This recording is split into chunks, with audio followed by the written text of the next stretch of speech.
What's up, guys? I was asked to do the best Motorola phone, so let's go ahead and get started. So I'm going to hit every price starting with the Moto G8 Play. I really enjoyed this phone. I was a little skeptical about the 2 GB of RAM, but the weird thing is they paired it with the Helio P70 processor. So this phone is fast. It's a fast phone, but it doesn't keep applications in memory. But it's a nice looking phone. It's got a plastic design. It feels really good in the hands. It's got the little two-tone design, a triple camera setup, and the display on here is pretty nice. You have a 720p display, a 6.2-inch display, 271 for the PPI, and it looks really nice when you're watching videos and all that stuff.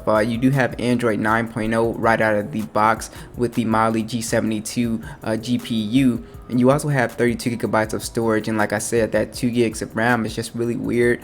You also have micro SD support up to 512 gigs, which is nice. Now the triple camera setup consists of a 13 megapixel wide, an 8 megapixel ultra wide, and a 2 megapixel depth sensor, along with a 8 megapixel selfie camera. So for the cameras on this phone, they're not that great. Hopefully there's a Gcam port, but from what I'm seeing, it's just the image processing is bad. But you know, if you're in good lighting, you will get kind of a decent photo, but I wouldn't get this for the camera. It's really a media consumption device. So they do keep the headphone jack. You do have USB type C, as well as a really fast fingerprint scanner and face unlock. And I guess the highlight with this phone is the 4,000 milliamp battery. You will be able to get a day and a half of battery life, which is really good. Now next is the Moto G8 Plus. Now it's not out yet in the United States. You kind of have to wait. It's currently over in India and Europe right now, but this is still a good phone in that $300 category. Now you do have an IPS display. It is a 6.3 inch, but it has a much higher resolution display at 1080 by 2280, so full 1080p with 400 for the PPI. So you do have Android 9 right out of the box and the Snapdragon 665, which is really nice, along with the Adreno 610 GPU. Now that is paired with 64 GB of storage and 4 gigs of RAM, along with a micro SD up to 512 GB. So this does consist of a triple camera setup. So it's got a 48 megapixel wide and 60 megapixel ultra wide and a 5 megapixel depth sensor, along with a 25 megapixel selfie camera. So what I've seen with the photos is much better than the Moto G8 Play. It takes really good photos in good lighting conditions and in low light conditions. So you know, if you're looking for a better camera phone, you want the latest Motorola phone, you know, in a kind of budget mid-range price point, you might want to skip the G8 Play and just get straight to the G8 Plus. So you do have stereo speakers, which is a really nice addition with this phone as well. You do have NFC on board, along with USB type C, a 4,000 milliamp battery, and 15 watt fast charging. So I think this is a really solid phone for the $300 price point. Now, one of my favorites on the list is the Moto Z4. So this is a really nice phone, mostly because you get to add the Moto mod. So if you want to add modular components to your phone, then you can do this, and it seems like a lot of fun, and I really want to get my hands on this one. So you have a 6.4 inch display, 1080 by 2340. It's a nice big display. It's an OLED display as well, and it has a 403 for the PPI, and it is a front and glass back design with an aluminum frame, so very premium. So you do get the Snapdragon 675 and the Adreno 612, so you will be able to play games around medium settings, no problem. And you do have micro SD support up to 1 terabyte, along with 128 gigs of storage with 4 gigs of RAM. So for the camera setup, you have a 48 megapixel wide, and from what I've seen, it takes some pretty decent photos.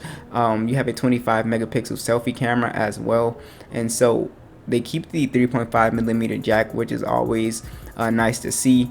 And you do have NFC on board as well, with the fingerprint scanner under the display, which I really like. But you're really gonna buy this phone, like I said, for those Moto mod snap-on accessories, and you do have a 3,600 milliamp battery, along with 15 watt fast charging, so you'll be able to get through the day no problem. So one of the best deals on this list is I'm gonna give it to the Moto G7.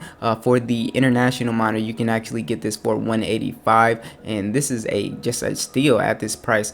So you do have a front end glass back design with a plastic frame, splash resistant consistent. It is an IPS panel. It is a 6.2 inch 1080 by 2270, so you'll be able to watch full 1080p. Nice display, 405 for the PPI, along with Android 9.0 with the Snapdragon 632 processor, which is pretty capable. You'll be able to run through games and stuff with the Adreno 506 GPU.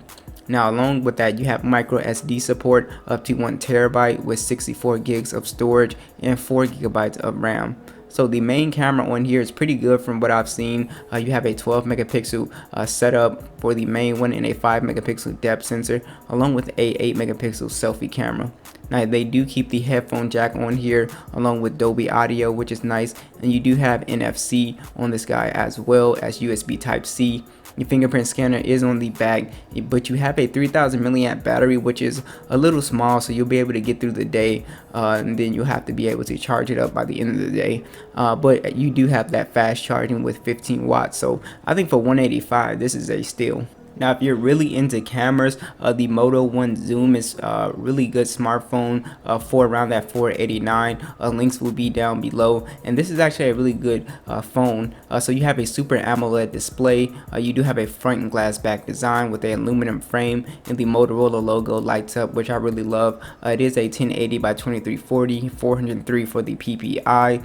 So you do have Android 9 and the Snapdragon 675 with the Adreno 612. So this is more than capable of being able to game and stuff, so you shouldn't have any speed or lag problems at all. You do have micro SD support up to 512 gigs, along with 128 gigabytes of storage with 4 gigabytes of RAM. So you actually have a quad camera setup, so this is pretty interesting. A 48 megapixel wide, an 8 megapixel telephoto lens, and also a 16 megapixel ultra wide, along with a 5 megapixel depth sensor, and you do have a 25 megapixel selfie camera. They do keep the headphone jack, which I love. So no dual speakers on this guy, which kind of sucks. You do have NFC as well as USB Type-C, but you have a big 4000 milliamp battery and a 15 watt fast charging. So I really love this phone. You really want to get this if you're a Motorola fan and you want to take the best pictures. You have that quad camera setup to be able to play with.